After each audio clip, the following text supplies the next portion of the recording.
Welcome to the Calm Analytics channel. I'm Boris Tezenghausen. June 2nd, here are the main news stories at this moment. Another massive strike on Ukraine by the terrorist Russian Federation. Today, Russia launched 656 drones and 73 missiles at us. Of the 73 missiles, 8 were Zircons and 33 were ballistic missiles. The main ballistic strike today targeted Kyiv. In Kyiv, unfortunately, there are already 6 dead, about 100 injured, 40 of whom have been hospitalized, including 2 children. My condolences to those who lost loved ones today, and I wish a speedy recovery to those who were wounded. An important detail. Judging by the footage I saw today, some of the ballistic missiles the Russians used against us were equipped with cluster warheads. That is, they were filled with sub-munitions designed to inflict maximum damage. The houses and cars hit by these missiles were simply riddled with holes. In Dnipro, 11 people were killed, including 2 children, and another 36 were injured. Cluster munitions were also used in Dnipro. Look at this photo. You can see the marks on the asphalt left by the sub-munitions. These are from the cluster munitions. Among the dead in Dnipro was a member of the rescue service. According to rescuers, while they were dealing with the aftermath of the first strike, a second strike was carried out. This is that very same vile terrorist tactic when the Russians wait after the first strike until rescuers arrive at the scene to pull people out from under the rubble, and then they strike a second time. In Kharkiv, more than 10 people were injured. In Sumy, the residential sector was hit. In Zaporizhzhia, there were at least 20 strikes. And again, according to the Russians, the military targets were residential buildings, a clinic, a car dealership that burned down completely, a market, and a garage cooperative. So these are the so-called military targets. And yesterday, Putin staged this whole performance, seating his moldy old officials in front of him. We need to punish, reading from a cue card, whatever it was you were reading. Where are you striking, you fool, you bald-headed clown? But do you know why he's doing this? Right now? Why is this hysteria happening? Why is this agony? Why is this happening? It's long been known that shelling cities serves no real purpose. It doesn't lead to capitulation, doesn't spark protests, and certainly doesn't change the situation at the front. Shelling residential neighborhoods in Ukraine is pure terrorism. The goal of terrorism is to sow panic, to break resistance. They are absolutely failing at everything, but they keep striking because they simply have no other tools. The louder the occupiers now screech about logistics problems in the south, about their lack of fuel, burning oil refineries, and the more often Western media write about a serious economic crisis in Russia, and even Russian experts talk about it, the more furiously the paper rat strikes at Ukraine. This is pure agony. Essentially, the economic and financial, probably the banking wing of Russia, led by Nabiullina, has already told Putin that the economy will soon be unable to withstand this war. And the military wing, led by Gerasimov, is slipping Putin some fake outline maps, showing that the Russians, have just a little bit left to completely capture Donbas, although everyone understands perfectly well that this is not true. But this is a question of these contour maps, where we will capture a little bit. Donbas. This is a question of Gerasimov's own survival. Seeing how one after another, without hesitation, people from Shoigu's clan are being arrested, Gerasimov doesn't want to take their place and bring Putin bad news, that neither by autumn nor by winter will Donbas be occupied. So he keeps coming up with stories for Putin about the regular capture of Kupiansk and other myths. It seems to me that the military wing, the logic of continuing the war is the logic of their survival. And it's very simple. They just have to wait for the other wing to give up first, the economic wing, headed by Nabiullina, and then they can tell Putin, look, we were so close, it's even shown on the map. We were supposed to capture Donbas, but the economists, led by Nabiullina, screwed everything up. They don't give us money for the war, and without money we can't fight. So their goal is for the economic wing to surrender first. And then they throw up their hands and say, well, we're military people, just a little bit more, and that's it. Basically, they've messed themselves, but now they don't know how to get out of this situation. That's why these degenerates are striking peaceful cities. I think today Siegfried and I set some kind of speed record for fundraising, because today the ballistics came in especially fast and the night was tough. I want to express to everyone, Words of support to Ukrainians. Hang in there, my dear ones. We just need to hold out one day longer than this swamp of a state. You know, there was a feeling that there would be shelling today. I had that feeling since the evening. You mechanically gather everything you need so you can grab it and get dressed quickly. And I scooped up Siegfried under my arm and rushed off with him. At 2 o'clock in the morning today, we rushed to the shelter like a bullet sped right there. He was so sleepy he didn't even realize what had happened. Once he was already in the shelter, he just went back to sleep. Well, and of course the sick ghouls were just raging today at 7 in the morning, when it seemed like the shelling was finally over. We're heading home from the shelter, and then they launched 2 more Zircons at Kiev. Then there were some drones flying around here buzzing. In short, it was total madness, absolutely insane. Nevertheless, all these attacks won't stop them from perishing and going straight to hell, where they belong. And by the way, friends, don't forget to subscribe to this channel. It's important for the channel's growth. We're fighting against Putin's propaganda here, so let's do it together. So make sure to subscribe. Now, regarding the hypothetical possibility of the Russians capturing Donbas by autumn, but the reality is this. Let's look at the statistics. Public deep state reports that in May, the Russian Federation's army captured, do you know how much? 14 square kilometers of Ukrainian territory. 14 square kilometers. And in May, the armed forces of Ukraine liberated more territory than the Russians captured. So in fact, the balance has already shifted in the opposite direction. At this rate, it would take the Russians 31.5 years to fully occupy Donbas. By then, there probably won't be much left of Russia's population at this pace. And that's assuming Ukraine doesn't liberate its own territories. And as we can see, Ukraine is now liberating even more than the Russians are capturing. 31.5 years to occupy Donbas. So how do they plan to capture it by autumn? And with such strikes, it seems to me that Russia is trying to drag us into a tit-for-tat exchange of strikes on cities. Go ahead, hit Moscow with everything. Just don't touch our oil refineries. Hit St. Petersburg, hit somewhere, anywhere, just not the oil refineries. Unfortunately, not everyone in the Kremlin is an idiot. And someone realized that if our drones keep attacking their oil and gas infrastructure at this rate, there will be a catastrophe by midsummer. It's already starting to show, and not just with fuel. That's why they're trying to provoke a strike on Moscow. Well, come on, we hit Kyiv once, twice, so now send 1,000 drones here. Go ahead, throw them. It's absolutely obvious that Russian cities, including Moscow and even the Russians themselves, are much less important to Putin than the oil refineries and the oil revenue that fuels this war. Just in May alone, Russia lost 13% of its oil refining capacity. Imagine that, in just 1 month. That's why the Russian government was urgently tasked with saving the industry. They'll even start buying more fuel from Belarus. Just think about it. The so-called gas station country will be buying gasoline from Belarus. And also for the Russian government, Putin has ordered them to find additional supplies of aviation kerosene, which has also become a problem due to the strikes on oil refineries. That's how things stand. This is just the beginning. It's going to get even worse. And now, the armed forces of Ukraine are taking control of logistics with their firepower. In the south, in the Azov region, they're cutting off Crimea. And this is a strategic shift in the situation. That's why the Botox jellyfish is thrashing around with its tentacles, raging from underground. And the Russians can't do anything about it. As for our air defense forces, today they did everything that depended on them, and even more. Cruise missiles and drones, whatever they could shoot down, they did. A very good result. When it comes to ballistic missiles, the questions are more for our Western partners and the supply of interceptor missiles. You physically can't shoot down ballistic missiles if you don't have interceptor missiles. We've talked about this more than once already. Our air defense fighters did an excellent job today, and our themed fundraiser today is very timely.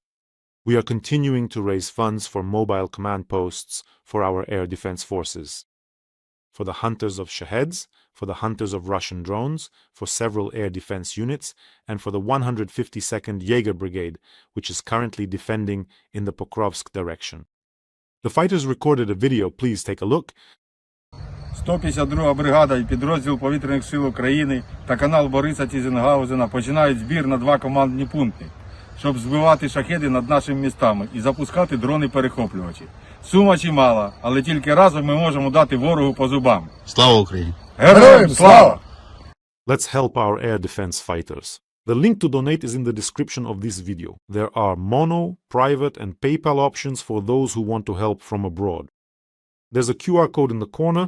If you're watching on another channel, it also always leads to the donation page.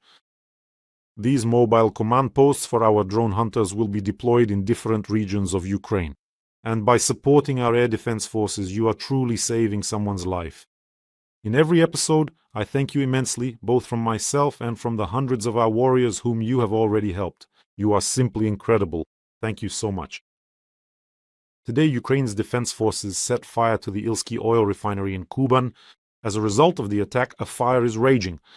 This is the Ilsky refinery. It is capable of processing almost 7 million tons of oil per year. It's a large facility. It is a key link in supplying fuel to the units of the southern military district. In addition, this refinery plays a critically important role in supplying fuel and lubricants to occupied Crimea. Do you understand what our people are doing? They are taking out refineries, destroying crossings and ferries, and have taken control of the highway. In short, what a coincidence. Just wait, Russians. And there's another major piece of news today. According to updated information, the strike on May 31st, this is important, hit the Novoshakhtinsk oil refinery. 2 primary processing units were hit, and at the Saratov refinery, the AVT-6 unit was also struck. So at the Novoshakhtinsk refinery, these units were hit by Neptune missiles, and that is excellent news. The fact that we've started hitting Russian oil refineries with missiles, there's no end to the repairs they'll have to do there. Under sanctions, Russians will be stuck with this for years. They'll have to patch everything together with sticks, mud, and duct tape. Now, about why the Kremlin's economic wing is sounding the alarm. I came across some very interesting information as of May 29th. The outflow of cash from banks in the Russian Federation amounted to 994 billion rubles since the beginning of the year. In other words, Russians are withdrawing all the cash from the banks. These are absolutely unprecedented numbers. In just 5 months this year, Russians have withdrawn more from banks than in the entire previous year. So Russians can sense it, even though they're being told on TV that everything is fine, there's no panic, nothing will happen to your deposits. They have a gut feeling that something is about to blow up, and they start pulling their money out of the banks. The mustachioed floozy. Today, in his usual nasty manner, Peskov showed up. And you know what he said? That the war in Ukraine could be ended by the end of the day. If Zelensky gives the order to withdraw the armed forces of Ukraine, and I quote, from the regions of Russia. So no one is even trying to hide this terrorist tactic. A strike on Ukraine, a massive strike on Kyiv. And then Peskov comes out and says, we can end the war by tonight. Withdraw your troops. So, well, this is absolutely idiotic on the part of the Russian Federation. A 2-step terrorist move which they are broadcasting quite openly. By regions of Russia, I think you fully understand what they mean. Kherson region, Zaporizhia region. Here they can't even occupy Donbas in the 5th year. They can't even take Malotokmachka. And here they're being told to withdraw from Zaporizhia, from Kherson. They're absolute degenerates, to be honest. Honestly, I think they're just in hell. Even there, people would distance themselves from them.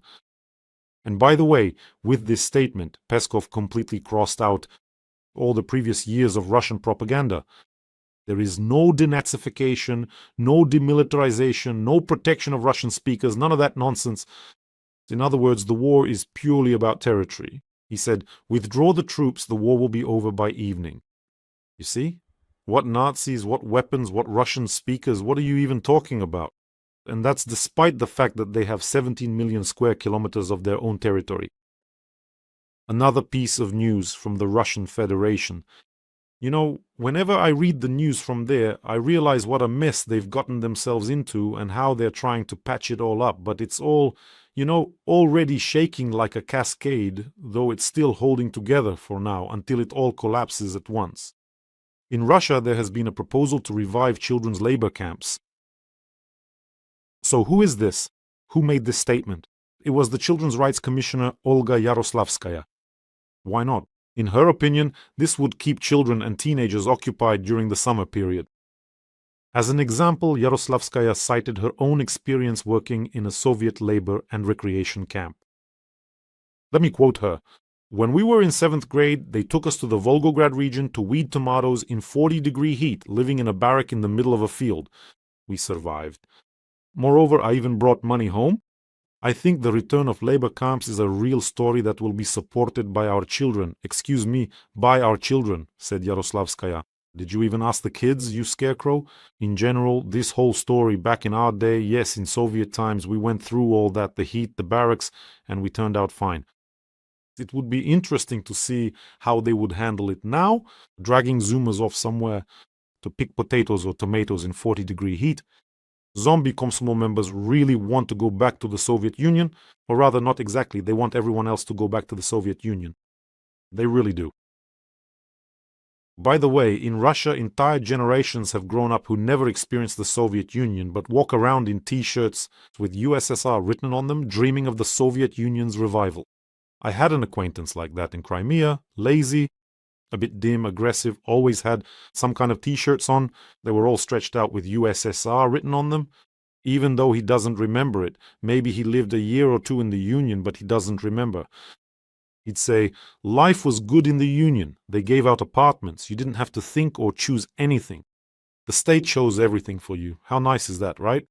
And the fruit and berry ice cream, you know, in that paper cup with the little stick, cost 7 kopecks. Remember? Old-timers. And you take that cup, the fruit and berry one, stick the stick in like this, pull it out, and it was like an Eskimo bar. It would run all over your hands, but that was the life. By the way, in the Soviet Union, the use of school children's labor was on an absolutely massive scale. I looked up some statistics on this. In the 1980s, there were about 60,000 labor and recreation camps operating in the Soviet Union. Every year, millions of school children went through them. It was a colossal state machine for distributing child labor. So in Russia, there clearly won't be enough labor hands in the near future. That's why they are warming up society for the return of child labor, preferably unpaid, for the good of the motherland, for the good of Putin. They recently even doubled the amount of overtime so that Russians would work more. There are fewer Russians, but more work needs to be done. So the kids, now we'll get them involved, raise overtime for Russians. By the way, the Kremlin has come up with an idea on how to defeat Ukraine in this war. It's simply brilliant, well, in their understanding, of course. The Russian tank support combat vehicle known as the Terminator will be renamed Spiridon. This was reported by the Uralvagonzavod Corporation. Let me quote. They named it Spiridon, a name that combines both heroic and spiritual meanings according to the corporation. They also added that the new name brings the military equipment back to Russian spiritual values and historical truth, to the names of defenders of the homeland. Well, they named it after some Orthodox saint, just so you understand. They even fly helicopters with icons and hold prayer services against drones. So why not rename the Terminator to Spiridon? By the way, I think Spiridon is what they called either Putin's father or grandfather. So at this point, nothing surprises you anymore. They could have called it Putidon or, I don't know, Putislav, something like that. That would have been nice. By the way, the Russian government has come up with another idea. How do you protect an oil refinery? I think Putin would like this. Of course, flying around in a helicopter with icons goes without saying, but here's a wonderful method from the Russian government. They will raise gasoline prices for Russians to pay for the protection of oil refineries from drones. In other words, they will include an extra charge for refinery protection in the price of gasoline. Of course, that money will be stolen, and then somehow these kids will end up standing at the turrets for free, or something else like that. Can you imagine how wonderful that is? Putin didn't consult with Russians when he started this war, but in the end, it's the Russians who will pay for it entirely. Well, it's not like Putin and Kabaeva are going to pay out of their own pockets. Come on, don't be naive.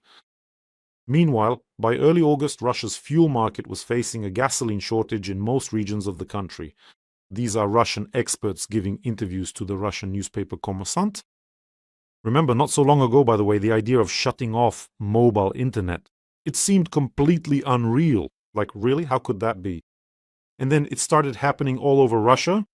Or even the very idea that Ukrainian drones would fly 1,000 kilometers over Russia, or even 2,000, seemed absolutely impossible. It also seems unreal that there could be no gasoline in Russia, in a country full of gas stations. But everything is real, everything is possible. Russia no longer has any alternatives. I said that for Russians, every day from now on will be worse than the previous one. That's exactly how it will be. Let's see by midsummer. It will get even worse. Significantly so for Russians. Well, friends, take care of yourselves. Take care of your loved ones. Don't forget to subscribe to this channel. And let's help our air defense forces. The link to donate is in the description of this video. Have a peaceful day, everyone, and glory to Ukraine.